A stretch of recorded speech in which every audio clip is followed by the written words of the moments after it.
dans ce tout nouveau numéro de Brokengers, l'émission qui revient, qui débriefe tout ce qu'on peut choper, l'ami Nico et moi-même, en brocante, en raiderie, sur Facebook, sur Vinted, sur toutes les plateformes possibles et inimaginables, que ce soit du réseau social ou de la boutique d'occasion.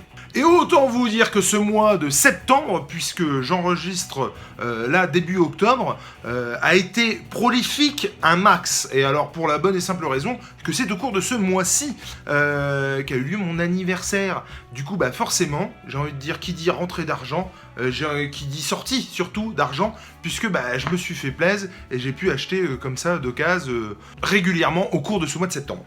Alors on va commencer avec du lourd, du très très lourd. Une vente, j'ai envie de dire, privée, puisque c'est la boutique de Mika qui vous invite donc à choper pour pas cher ce dont il se débarrasse. Et, mais quelle bonne idée il a eu de se débarrasser de ces titres, puisque bah, moi j'ai pu récupérer, et l'ami Nico aussi, il vous fera sûrement une vidéo, de très très bons titres pour vraiment pas cher du tout.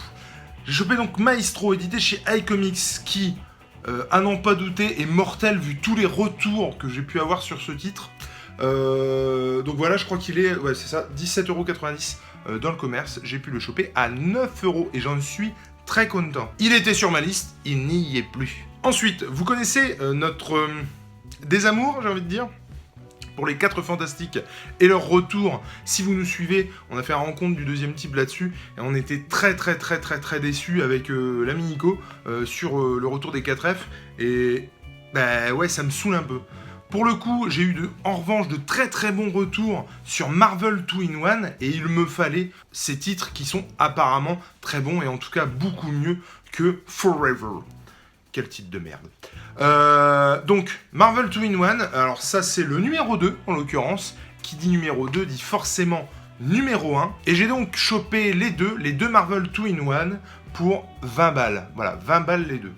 Donc encore une fois, la super affaire. Et je le voulais depuis très longtemps, et bon bah à chaque fois, il est sur ma liste, en haut de ma liste. Et à chaque fois, bah oui, je le retarde, parce que voilà.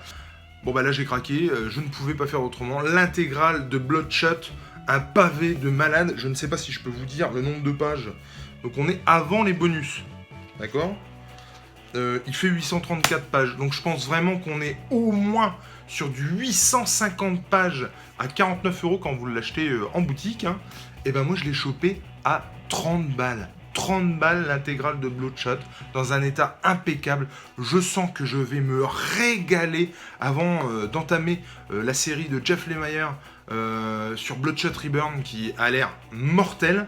Donc voilà, Bloodshot, 30 balles, si c'est pas de la bonne affaire qu'on a là. Ensuite de l'occasion sur Le Bon Coin. Le Bon Coin qui reste quand même un site où on peut choper de bonnes affaires, même si je trouve qu'en ce moment Le Bon Coin est un peu en perte de vitesse. Les meilleures affaires qu'on fait avec Nico, bah, c'est un peu beaucoup sur Vinted, sur les marketplaces de Facebook par exemple, notamment. Et ouais, finalement Le Bon Coin, je trouve qu'il est un peu en perte de vitesse. Mais on reste quand même sur de la trouvaille de temps en temps. Nico, lui, avait chopé Wonder Woman Odyssey, je crois. Moi, j'ai chopé... C'est donc sur Le Bon Coin qu'on a chopé, l'ami Nico et moi-même, plusieurs titres de DC Comics et de cette collection Le Meilleur des Super-Héros, et notamment celui-ci, L'Autre Terre.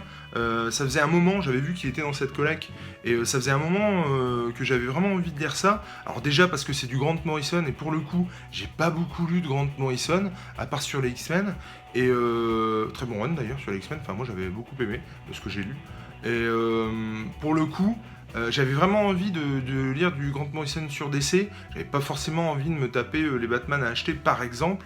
Donc j'ai chopé ça, L'Autre Terre, pour voir un peu ce que ça donne.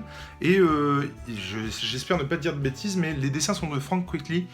Et j'aime beaucoup Frank Quitely au dessin, notamment sur Marvel du coup. Et j'ai hâte de voir ce que ça donne sur DC.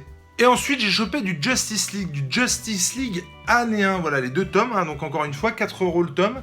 J'ai chopé du Justice League, alors il me semble que c'est un scénario de Mark Waid. Les dessins, j'ai pas forcément fait attention à qui étaient les dessinateurs, peut-être que j'aurai une bonne surprise. Ça a l'air d'être assez coloré, j'ai envie de dire, d'assez cartoony. J'attends de voir, mais en tout cas, bah ouais, ça me bottait assez de voir ça. Justice League année 1. Voir ce que ça donne, puis bon, généralement du Mark Waid, je peux pas dire que je suis déçu. Au pire, Je trouve ça moyen, mais qui fait le café. Donc bah ouais, moi du Mark Waid, ça me disait bien sur Justice League. Donc voilà, c'est tout pour ce numéro de Brock Hunters. Merci de m'avoir suivi, encore une fois. On a fait des affaires de malades sur ce coup-là. Je vous encourage vivement à fouiner, chercher sur le net, en brocante, en raiderie. Faites-vous plaisir, cherchez, fouinez. Vraiment, on ne sait jamais sur quoi on peut tomber. En attendant, je vous dis à ciao et à bientôt pour un prochain numéro de Brock Hunters donc.